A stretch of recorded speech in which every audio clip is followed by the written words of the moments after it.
नव्या दिवसाची सुरुवात करूया रामनामाचे जयघोष करून. जय श्रीराम मित्रांनो. मी आता आहे दमणमध्ये आणि आता दमणला बाय बाय करण्याची वेळ आलेली आहे आणि आता जाऊया straight into deep of Gujarat. आता गुजरातची एक सुंदर अशी सफर मला आता करायला मिळणार आहे. आत्ता जस्ट मी दादरा नगर हवेलीचं मध्ये जे दमण म्हणून गाव येतं तर त्या दमणमध्ये होतो. तर आता दमण पण आता जस्ट मी पास केलेलं आहे. आता ज्या ठिकाणी दमण आणि गुजरातची बॉर्डर मी पास केली तर आता स्ट्रेट मी जाणार आहे गुजरातमध्ये. आणि गुजरातमधलं एक महत्त्वाचं ठिकाण मी माझ्या या दौऱ्यासाठी निवडलं आहे. त्याचं नाव आहे मोढेरा. बऱ्याच लोकांना मोढेरा माहिती असेल. त्या ठिकाणी वर्ल्ड फेमस असं सन टेम्पल आहे जे 11व्या शतकामध्ये बांधलं गेलेलं आहे आणि गुजराती आर्ट आणि आर्किटेक्चरचा एक सुंदर असा तो नमुना म्हणावा लागेल. त्यामुळं मला बऱ्याच दिवस झालं ते सन टेम्पल बघायची खूप इच्छा होती.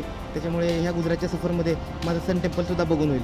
त्याच्यामुळे आता डायरेक्टली निघूया गुजरातच्या दौऱ्यावरती. तर तुम्ही बघत राहा माझं चॅनल ज्याचं नाव आहे मंगेश आउटिंग्ज आणि बाकी या पूर्ण प्रवासामध्ये आपण चर्चा करतच राहू. मुंबई अहमदाबाद हा रोड बराच इम्प्रूव्ह झालेला मला दिसतोय, पण इथली ट्रॅफिक एवढी जास्त आहे, ट्रक इतके जास्त आहेत की काय बोलण्याची सोय नाही आहे. आणि यांना अजिबातच शिस्त नाही आहे ट्रकवाल्यांना. हे बघा, हा जो ट्रकवाला आहे तो निवांत त्या आपल्या ओव्हरटेकिंगच्या लेनमधून आरामशीर चाललेला आहे आणि नुसते ट्रकच ट्रक भरलेले आहेत इथं. मगाचपासून मी गेले 15-20 मिनटं झाले, इथून ट्रक काही संपत नाही आहेत आणि माझा प्रवास काही तितकासा वेगवान होत नाही कारण रस्ता जरी चांगला असला तरीही ट्रॅफिक खूप जास्त आहे. त्याच्यामुळे बघूया आता कसं काय होतं आहे. माझा इथून अंतर अजून आजचं साधारण 450 किलोमीटर आहे आणि इथून मोढेराला पोचण्यासाठी साधारण 10 तास दाखवतं आहे. तर आपण बघूया की कशा पद्धतीनं माझा हा प्रवास होतो आहे आणि मी नक्की किती वाजता पोचतो आहे. मित्रांनो, मी आता पोचलो आहे नर्मदा नदीच्या ह्या आयकॉनिक ब्रिजवरती आणि हा ब्रिज आहे भरूचच्या जस्ट अलीकडे. आता समोर गेले की आपल्याला भरूच शहरच लागणार आहे. तर इथंपर्यंत मी आलेलो आहे. आता सकाळचे साधारण 10:30 वाजलेत आणि जवळपास 150 ते 1.25 किलोमीटरचं अंतर मी 2 तासात कवर केलेलं आहे. रस्तासुद्धा खूप चांगला लागला आहे मला. त्याच्यामुळे आता इथून पुढं पण रस्ता चांगला असेल असंच वाटतं मला, कारण ओव्हरऑल इथल्या रोडची जी परिस्थिती आहे ती चांगलीच सुधारलेली आहे. त्यामुळे मी माझ्या जे डेस्टिनेशन आहे त्या ठिकाणी मी वेळेत नक्की पोचीन असा मला आता विश्वास वाटायला लागला आहे. बडोदा शहर आलं आहे. मोठ्या मोठ्या बिल्डिंग इथं पण आता दिसायला लागल्यात. अरे वा, चांगली गोष्ट आहे. तर आपले मराठी सरदार सयाजीराव गायकवाड यांचा जो मोठा पॅलेस आहे, लक्ष्मी विलास पॅलेस ज्याला म्हणतात, तो या बडोदा शहरातच आहे. तर मलासुद्धा त्या पॅलेसला भेट द्यायची होती, पण आत्ता तर ते काही शक्य नाही कारण मला पुढं आपल्याला आपलं बरंचसं अंतर कापायचं आहे. त्याच्यामुळे बघूया रिटर्न येताना या ठिकाणी व्हिजिट करता येते का. मित्रांनो, अहमदाबाद शहरामध्ये सर्वांचं स्वागत आहे. मी आहे आता रिव्हरफ्रंट रोडवरती आणि ही बाजूला आहे माझ्या साबरमती नदी आणि त्याचा रिव्हरफ्रंट आता पुढे गेल्यानंतर मला बघायला मिळेल. एक ब्रिज पण दिसतोय, बहुतेक त्या ब्रिजवरूनच मला पलीकडच्या बाजूला जायला लागेल. पण मला मित्रांनो कधीही वाटलं नव्हतं की मी अहमदाबादसारख्या ठिकाणी माझ्या बाईकवरती येईन. पण हा बाईक रायडिंगचा किडा एखाद्याला एकदा चावला की तो त्याला स्वस्त बसू देत नाही. त्याच्यामुळे जसा वेळ मिळेल तसं मी ही बाईकची भ्रमंती नेहमी करत असतो. त्याच्यामुळे तेच आता ध्येय माझं पार करत करत मी आता अहमदाबाद शहरापर्यंत आलेलो आहे. आणि आता मला जे मोढेरा शहराला जायचं आहे ते इथून आता 100 किलोमीटर आहे. त्यामुळे अजून एक 2 तास मला तिथं पोचायला लागतील. तर आपण बघूया. आता ही सिटी फक्त तेवढीशी मला क्रॉस करावी लागेल आणि त्याच्यानंतर मी मोढेराला पोचेन. तर हा अशा पद्धतीचा रिव्हरफ्रंट रोड आहे आणि तशी सुटसुटीत सिटी मला ही वाटायला लागली. ट्रॅफिक पण खूप कमी आहे. बहुतेक आज शनिवारचा दिवस, एखाद्या वेळेस सुट्टीचा दिवस असेल म्हणून ट्रॅफिक कमी आहे की नाही, पण ट्रॅफिक तशी खूपच कमी वाटते मला या ठिकाणी. नाहीतर आपल्याकडे पुण्याला वगैरे शनिवार असू दे रविवार असू दे सगळ्या वेळेला सेमच परिस्थिती असते. पण इथं तसं काही मला परिस्थिती दिसत नाही आहे. आणि पुणे पण वर्स्ट ट्रॅफिकमध्ये जगामध्ये चौथा आहे. त्याच्यामुळं तिथलं ट्रॅफिकबद्दल तर आपण काही बोलूच नाही. पण अहमदाबादची ट्रॅफिक मला त्यातल्या त्यात सुटसुटीत आणि कमी वाटली. तर बघूया आता पुढंपर्यंत कसं काय होतं आहे. अजून कुठं काही ट्रॅफिकचं कंजेशन वगैरे किंवा भरपूर गाड्या रस्त्यावरती आहेत वगैरे असं काही मला दिसलेलं नाही आहे. आणि हा एक सुंदर असा रिव्हरफ्रंट रोड आहे आणि खूप चांगल्या पद्धतीने मेंटेन केलेलं आहे. इथं स्वच्छता पण तशी चांगली वाटते मला. टापटीप वगैरे चांगली आहे. रंगरंगोटी केलेलं वगैरे चांगलं शहर आहे. मोदींचं शहर आहे हे, त्याच्यामुळे ते तसं वर्ल्ड क्लास पाहिजेच. तर या निमित्तानं ही एक सिटी राईडसुद्धा होऊन जाईल आपली अहमदाबाद शहराची.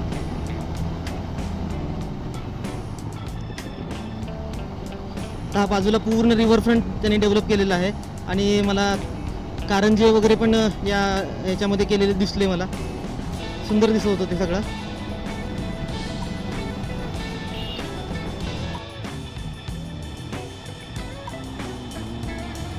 मित्रांनो, आता हा आहे गांधीनगर रोड.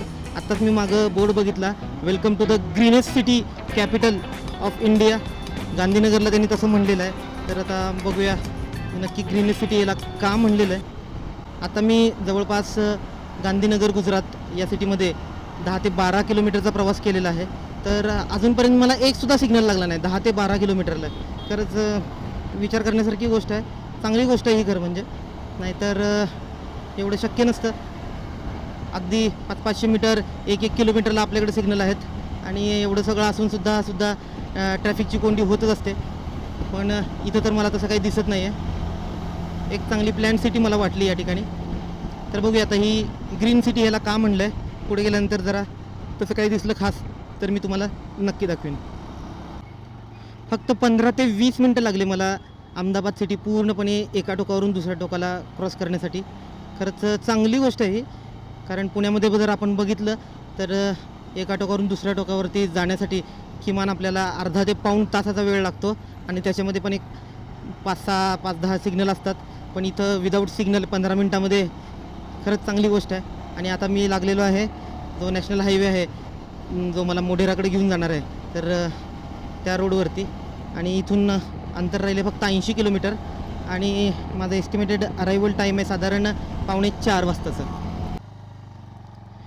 फायनली मित्रांनो, तब्बल 480 किलोमीटरचा प्रवास करून मी आता पोचलो आहे सन टेम्पल मोढेरा येथे. पण तत्पूर्वी आता इथं व्हिजिट देण्याच्या आधी मी सुरुवातीला थोडीशी रूमची वगैरे ह्या ठिकाणी व्यवस्था करतो, माझं सामान टाकतो आणि मग त्याच्यानंतर लगेचच आपण या सन टेम्पलला व्हिजिट करूया.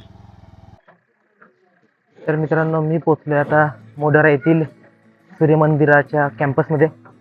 तर आपण आजूबाजूला बघू शकतोय की कशा पद्धतीची आर्किओलॉजिकल सर्वे ऑफ इंडियाने याची देखभाल केलेली आहे. छान गार्डन वगैरे या ठिकाणी डेव्हलप केलेले आहेत. झाडं वगैरे पण खूप सुंदर असे लावलेले आहेत. आता संध्याकाळची वेळ झालेली आहे त्यामुळे इथं व्हिजिट करण्यासाठी अतिशय योग्य अशी ही वेळ आहे आणि भरपूर पर्यटक पण आता त्या ठिकाणी मला दिसत आहेत. तर आता थोडंसं आपण पुढे जाऊन बघूया की हे नक्की सूर्यमंदिर कसं आहे. आपल्यापैकी बऱ्याच लोकांना कोणार्क येथील सूर्यमंदिर माहिती असेल की जे ओडिसा राज्यामध्ये येतं आणि हे आहे गुजरातमधील सूर्यमंदिर. आता हे दोन्ही मंदिर जर बघितले आपण तर त्यांचे स्ट्रक्चर पूर्णपणे वेगळे आहेत. ओरिसामधलं मंदिर आहे ते सूर्यरथाच्या पूर्ण डिझाईनवरती ते बांधण्यात आलेलं आहे. पण हे जे मंदिर आहे हे अतिशय वेगळ्या पद्धतीचं सूर्यमंदिर आहे. याच्या ठिकाणी जे मंदिर आहे आणि त्याच्याबरोबर इथला हा सूर्यमंदिराचा जो तलाव आहे, टँक म्हणतात त्याला, सूर्यचा कुंड म्हणतात त्याला. तर अशा पद्धतीचं हे जे मंदिर आहे अतिशय सुंदर असं हे मंदिर. हे वर्ल्ड हेरिटेज साईट आहे युनेस्कोची. त्याच्या टेंटेटिव्ह लिस्टमध्ये आहे.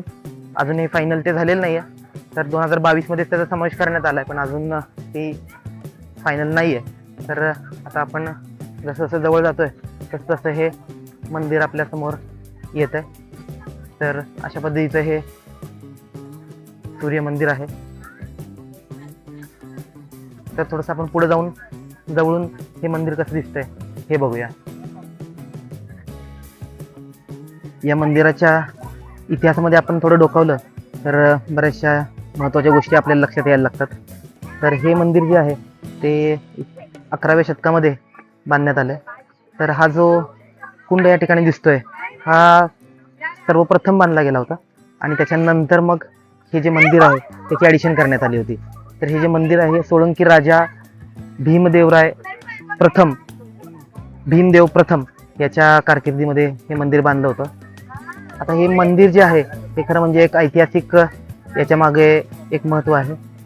या ठिकाणी ह्या भीम देव राजा जो आहे त्याचं साम्राज्य उलथवून टाकण्यासाठी महमूद गझनवी या ठिकाणी आला होता, पण त्याची जी मोहीम आहे ती या ठिकाणी असफल राहिली आणि महमूद गझनवीची असफल झालेली जी मोहीम आहे तीच गोष्ट सेलिब्रेट करण्यासाठी या ठिकाणी हे सूर्य मंदिर बांधलेलं आहे. आणि हे जे राजे आहेत ते सूर्याचे उपासक असल्यामुळे त्यांनी या ठिकाणी सूर्य मंदिराची उभारणी केलेली आहे. तर आपण या ठिकाणी हे कुंड बघू शकतोय की हे कशा पद्धतीचं कुंड आहे. काय सुंदर अशी या ठिकाणी कोरीव काम केलेलं आहे हे आपण या ठिकाणी बघू शकतो. त्याच्या स्टेप्स, त्यानंतर मंदिराची शिखरं वगैरे पण किती सुंदरपणे या ठिकाणी कोरलेली आहेत हे आपण जवळून या ठिकाणी बघू शकतो. आता या कुंडामध्ये पाणी सुद्धा आहे आणि अशा पद्धतीचं समोर हे सूर्य मंदिर आपल्याला दिसू शकतं. तर आपण हे थोडंसं झूम करून बघूया की हे कशा पद्धतीचं मंदिर आहे.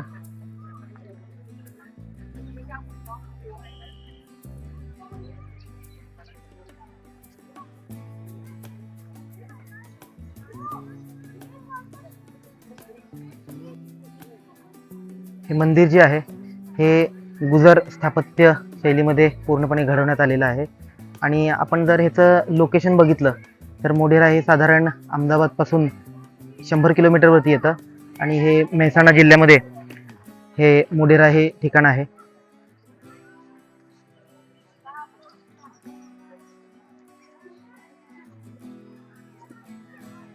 हा मंदिराचा जो कॅम्पस आहे तो संपूर्ण अशा पद्धतीने दिसतो. हा समोर टँक, त्याच्यानंतर हे जे आहे हे सभामंडप आणि त्याच्यानंतर मेन मंदिर. आता आपण या मंदिराचं जर वैशिष्ट्य बघितलं तर सभामंडप आणि हे जे गर्भगृह आहे हे दोन डिटॅच्ड आहेत, म्हणजे वेगवेगळे आहेत. हे पूर्णपणे एक असं मंदिर नाही आहे. त्यामुळे असा अंदाज लावला जातो की ह्या दोन गोष्टी आहेत ह्या थोड्या वेगवेगळ्या काळामध्ये बांधल्या गेलेल्या आहेत की काय. तर असे बरेचसे अंदाज आहेत याबद्दल. तर असं हे सूर्य मंदिर आहे. या मंदिराच्या बाह्य भागावर अतिशय बारीक अशी कलाकुसर केलेली दिसते आपल्याला. तर ती आपण थोडीशी जवळ जाऊन बघूया म्हणजे आपल्याला नीट समजेल की कशा पद्धतीचं या ठिकाणी काम केलं गेलेलं आहे. तर आपण थोडंसं आता जवळ आलेलो आहोत. तर हे अशा पद्धतीची बाह्य भागावरची कलाकुसर आपल्याला बघायला मिळते.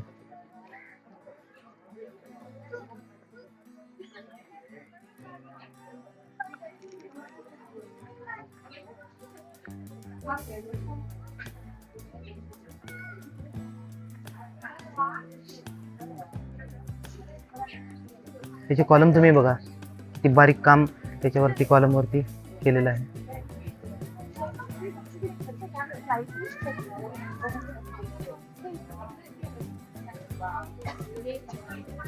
अकराव्या शतकामध्ये अशा पद्धतीचं काम करणं किती अवघड आहे हे तर आपण या गोष्टीची कल्पना करू शकतो. पण ही गोष्ट त्यांनी सत्यात उतरवलेली आहे. तर या अशा पद्धतीचं या ठिकाणी कोरीवकाम केलेलं कॉलमवरती दिसून येतं आपल्याला. इथले सूर्यकुंड जे आहे ते मंदिराच्या समोरून हे अशा पद्धतीने दिसतात. काय सुंदर कलाकुसर केले, वा, खूपच सुंदर. थोडंसं जवळ जाऊन बघू आपण.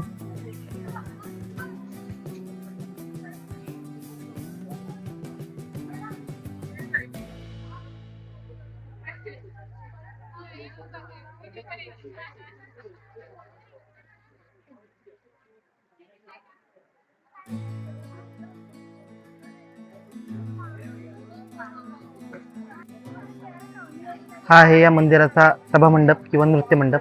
आता थोडंसं आपण आतमध्ये जाऊन बघूया की कशा पद्धतीचा हा नृत्य मंडप आहे. तर इथले जे कॉलम्स आहेत ह्याच्यावरती खूप बारीक कलाकुसर केली, त्यासाठीच हे खूप प्रसिद्ध असं हे मंदिर आहे. आपण आता या ठिकाणी बघू शकतोय की किती बारीक या ठिकाणी काम केलेलं आहे. एक एक कॉलम किती शर्थीने घडवण्यात आलेला आहे. काय पद्धतीचं हे डिझाईन त्या ठिकाणी वापरलं गेलेलं आहे आणि किती मेहनत त्या काळी याच्यावरती घेतली असेल. तर एक एक कॉलम आपण या ठिकाणी बघू शकतो. अतिशय जबरदस्त असं हे मंदिर आहे आणि त्याचा हा फेमस असा डोम, त्याची कलाकुसर आपण या ठिकाणी बघू शकतो.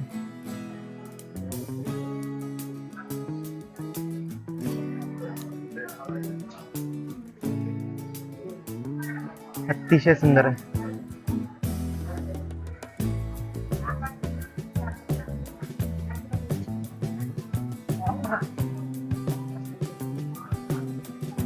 आणि हे समोर हे दिसतंय हे गर्भगृहाचं तोरण हे सुद्धा आपण या ठिकाणी बघू शकतोय.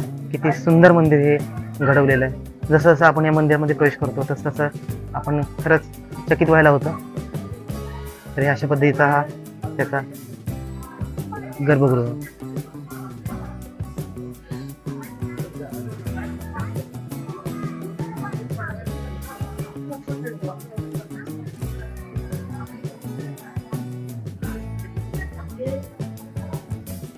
सभामंडपाच्या 2 बीम मधला सुद्धा हा पोर्शन जो आहे तो सुद्धा जर आपण बघितला तर किती बारीक कलाकुसर त्या ठिकाणी केलेली आहे. तर हे आपण या ठिकाणी बघू शकतो. जशी कुठलीही जागा त्यांनी ठेवलेली नाही की ज्या ठिकाणी कुठलं तरी कलाकृतीचं काम नाही केलेलं, कुठलीही अशी डेड ठेवलेली अशी कुठलीही जागा नाही या ठिकाणी.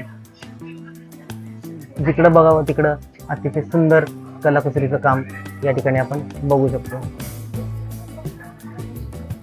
या कॉलम मध्ये ते दोन आपल्याला होल केलेले दिसतात दगडामध्ये. ते पण कसे दिसतात बघा. प्रत्येक ठिकाणी प्रत्येक कॉलम वरती कशा पद्धतीची रचना त्यांनी केलेली आहे.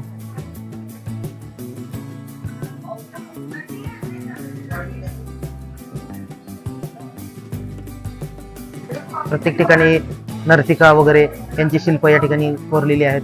त्याचबरोबर देवी देवतांची पण यामध्ये शिल्प कॉलमवरती कोरलेली आहेत. कॉलमच्या सर्वात वरती यक्ष आणि यक्षिणी हे देखील आपल्याला या मंदिराचा भार उचलताना आपल्याला दिसतात.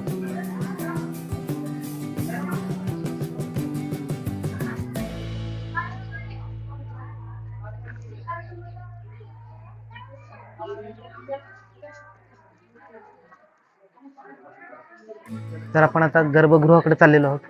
तर हे अशा पद्धतीचं हे सूर्य मंदिराचं गर्भगृह आहे. येथील कोरीव काम आपण या ठिकाणी बघू शकतो.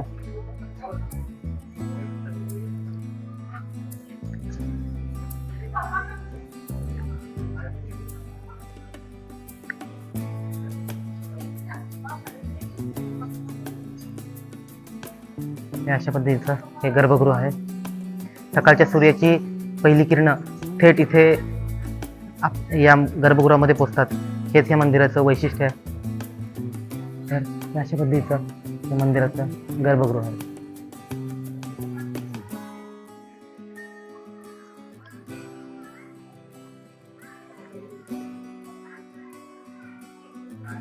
आता इथे कुठल्या पद्धतीची पूजा वगैरे होत नाही, त्यामुळे इथं लोक चप्पल वगैरे घालून आतमध्ये येतात.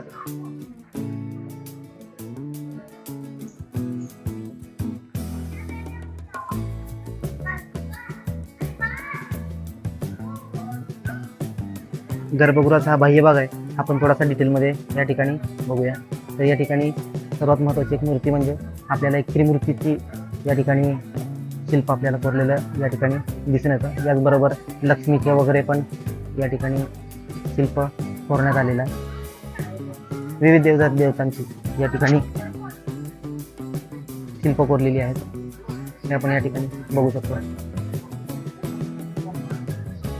या अशा पद्धतीची हत्तीची शिल्प वगैरे ही या ज्या मंदिराच्या सर्वात खालच्या थरावरती कोरलेली आहेत.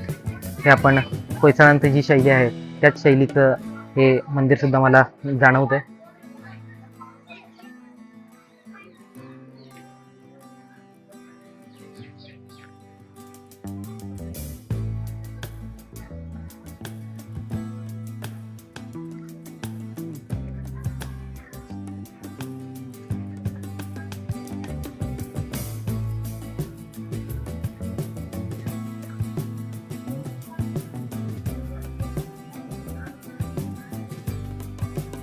या मंदिराची सर्वात मागची बाजू आहे. आता हे पश्चिमेला आहे आणि आता सूर्य साधारण मावळतोय, तर या ठिकाणी पश्चिमेच्या सूर्याची किरणं आपल्याला ह्याच्यावरती पडलेली दिसतात. पूर्व पश्चिम असं हे मंदिर उभारण्यात आलं होतं. त्यामुळे जेव्हा सूर्योदय होतो त्यावेळी सूर्याची पहिली किरणं या मंदिरामध्ये पडतात आणि आता व्हायला लागला आहे सूर्यास्त. तर आपण ही जी मागची बाजू आहे ती आता सध्या आपण बघत आहोत. तर हे अशा पद्धतीचं कोरीव काम आपल्याला त्याच्या बाह्य भागावरती दिसून येत आहे. बघा हे काय सुंदर मूर्ती या ठिकाणी कोरलेल्या आहेत. 11व्या शतकामध्ये अशा पद्धतीचं काम केलेलं आहे. खरंच अद्भुत काम आहे.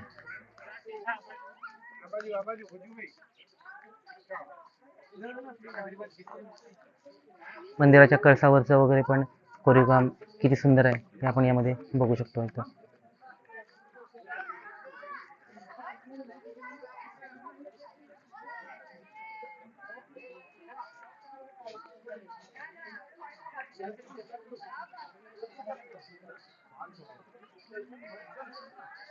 तर ही आहे गर्भगृहाची बाह्य बाजू आणि समोर हे जे आपल्याला दिसतंय तो नृत्य मंडप.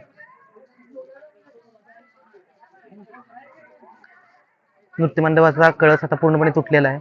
आपण त्या ठिकाणी सर्वात वरती आपण बघू शकतो आणि इथल्या मंदिरात सुद्धा हा कळस पूर्णपणे तुटलेला आहे. पण बाकीचं जे मंदिर आहे ते अजूनही सुस्थितीत आहे.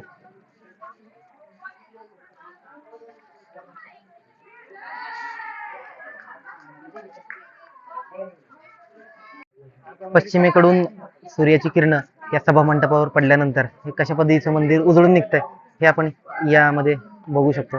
किती सुंदर दिसतंय बघा तुम्ही. खूपच छान.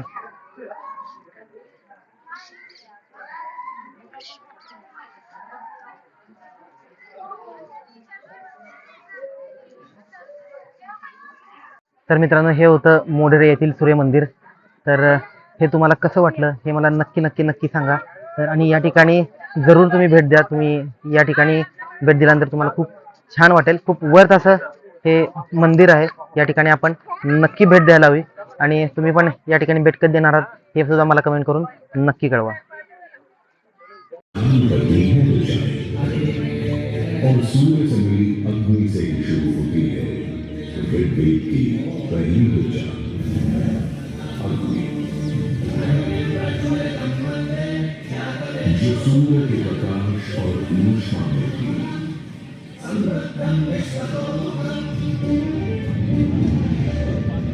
अग्नि जो दावानल और ज्वालामुखी में प्रलयंकारी विध्वंसक के रूप में विद्यमान थी. जो चौखट पर पहरेगा तथा चूहे में एक मित्र के रूप में ही मौजूद थे.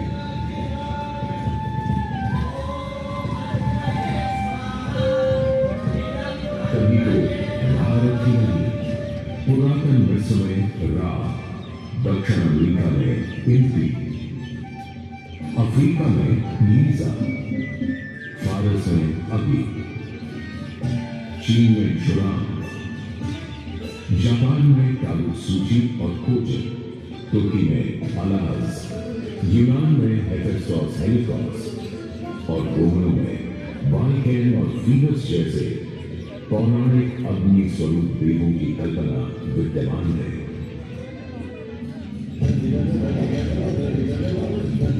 भारत में मान्यता है सूर्य ऋषि कश्यप और अदिति का पुत्र है. कहते हैं जब सूर्य की शादी विश्वकर्मा की पुत्री संजना से हुई तो संजना उसकी चमक से इतनी परेशान हो गई कि पिता विश्वकर्मा को छाया का निर्माण करना पड़ा. और तभी से चल रहा है सूरज की रोशनी के साथ धूप छाव का खेल. मित्रांनो मोढेरा येथील सन टेम्पलची माझी विजिट खूप छान झाली. आणि सन टेम्पलच्या बाजूलाच एक हॉटेल आहे. तर तिथंच मी आता रूम घेतलेला आहे. कारण इथं जास्त ऑप्शन्स नाही आहेत. इथं एक सन टेम्पलच्या बाजूला एक रिसॉर्ट आहे आणि त्याच्याच बाजूला एक हॉटेलसुद्धा आहे. तर त्याच ठिकाणी मी आता रूम घेतले. तर आता संध्याकाळचं जेवण मी आता करतो आहे. तर आता मी एक गुजराती थाळी मागवली. तर त्यामध्ये आपण काय काय आहे ते बघूया. तर याच्यामध्ये पहिल्यांदा म्हणजे ही शेव टमाटरची भाजी आहे. त्याच्याबरोबर भात आहे. त्याचबरोबर ही मुगाची भाजी त्यांनी दिलेली आहे. आणि या रोट्या आहेत. आणि त्याचबरोबर ही दाल आहे. तर अशा पद्धतीचं आणि पापड त्याबरोबर छास पण. तर अशा पद्धतीचं तिथं चांगलं जेवण पण मिळतं. जर तुम्ही कधी या मोढेरा येथील सन टेम्पलला विजिट करणार असाल तर आणि ओव्हरनाईट इथं थांबणार असाल तर ह्या दोन ऑप्शनपैकी तुम्ही कुठलाही ऑप्शन एक निवडू शकता. इथं जेवणाची त्यानंतर राहण्याखाण्याची चांगली सोय आहे. त्यामुळे त्याबद्दल तुम्ही निश्चिंत राहा. पण तुम्ही माझं एक तुम्हाला आव्हान आहे की या मोढेरा येथील सन टेम्पलला तुम्ही नक्की विजिट द्या. खूप चांगलं ठिकाण आहे हे आणि अशा ठिकाणांना आपण भेट द्यायलाच हवी. म्हणजे आपलं जो सांस्कृतिक ठेवा वगैरे आहे, जो आपल्या पूर्वजांनी आपल्यासाठी बनवून ठेवलेला आहे, तो आपल्याला जतन करून ठेवता येईल. तर अशा पद्धतीने आता मी माझं जेवण संपवतो आणि आता नवीन डेस्टिनेशन उद्याचं एक मी ठरवलेलं आहे, पण ते मी आता उद्याच रिव्हील करीन. तर तोपर्यंत तुम्ही बघत राहा माझा व्हिडिओ आणि चॅनलला माझ्या सबस्क्राईब केलं नसेल तर नक्की करा, ज्याचं नाव आहे मंगेश आउटिंग्स. आणि आपण भेटूया आता उद्या.